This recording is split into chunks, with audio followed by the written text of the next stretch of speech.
Hello everyone, কেমন আছো সবাই? আশা রাখছি সবাই অনেকে ভালো আছো। আমিও মোটামুটি বেশ ভালোই আছি। তো আজকেও আমি চলে আসলাম একটা ব্লগ নিয়ে তোমাদের সাথে শেয়ার করতে। তো গুড মর্নিং, সবাই কেমন আছো?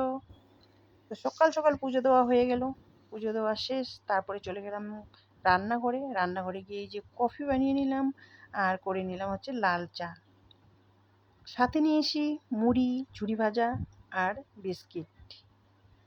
তো চা ফা খাওয়া হয়ে গেলে চলে যাবো এবার রান্নাঘরে। কী কী রান্না করা যায় চলো তোমাদের সঙ্গে সেটাই শেয়ার করি। পটল কেটে রেখেছি বাড়ির ঢেঁড়স, লঙ্কা, পেঁয়াজ, রসুন, আর এগুলো হচ্ছে চাল কুমড়োর পাতা। আর নিয়ে এসেছে মাছ, একটা হচ্ছে পাবদা মাছ আর একটা হচ্ছে কাতল মাছ। আর লঙ্কা পেঁয়াজ সব কিছু রেডি করে নিয়েছি। আর পাতাগুলো সুন্দর করে ধুয়ে সব কিছু নিয়ে এসেছি। আর এই যে দেখো ভাত বসিয়ে দিয়েছি, আর কড়াইও কিন্তু বসিয়ে দিয়েছি, তাতে তেলও দিয়ে দিয়েছি। এখন তেলটা গরম হয়ে গেলে রান্না কিন্তু বসিয়ে দিব। তো দেখো পাতাগুলো কত সুন্দর, একদম সবুজ সবুজ। আর এই পাতা শাক তো আমার খুবই ফেভারিট। আর দেখো পাতাগুলো একদম তাজা তাজা। তো বসিয়ে দিলাম আমি পাতা শাক। দেখতে পাচ্ছ বেশি করে রসুন দিয়ে, কাঁচা লঙ্কা দিয়ে, কালো জিরে দিয়ে বসিয়ে দিলাম। আর করে নিলাম পটল ভাজা আর বাড়ির ঢেঁড়সগুলো গোটা গোটা ভাজা। তো ভাত, এই যে দেখো ভাত হয়ে গেছে, ভাত নামিয়ে নিয়েছি। দেখতে পাচ্ছ বন্ধুরা, ঝরঝরা করে ভাত করে নিয়েছি। আর করে নিয়েছি হচ্ছে চাল কুমড়োর পাতা, এবার বসিয়ে দিয়েছি। তারপরে কিন্তু এই যে দেখো মাছের ঝোল, আলু দিয়ে,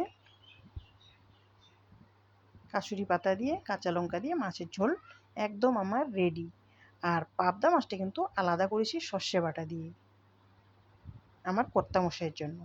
তো এই যে দেখো রান্নাবান্না কমপ্লিট, সবার খাওয়া দাওয়া হয়ে গেলো। এবার আমার জন্য বেড়ে নিয়েছি চাল কুমড়ো পাতা শাক, লবণ লঙ্কা, মাছের ঝোল, পটল ভাজা, আর একটা হচ্ছে ঢেঁড়স সিদ্ধ, লেবু লঙ্কা, আর সাদা ভাত তো থাকবেই। তো চলো, মাছ মাংস যতই যা থাক, আমার কিন্তু প্রথম পছন্দ হচ্ছে পাতা শাক। তো দেখতে পাচ্ছ এই যে পাতা শাক নিয়ে নিলাম, এত প্রিয়। আর এই পাতা শাক হলে আমার কিন্তু অন্য কিছু শাকের কোনো সবজি বা শাকের কোনো প্রয়োজন হয় না। তো চলো খাওয়া দাওয়া করা যাক। আজকের ভিডিওটা এখান থেকে, দেখা হচ্ছে তোমাদের সঙ্গে নেক্সট ভিডিওতে। Tata, bye bye.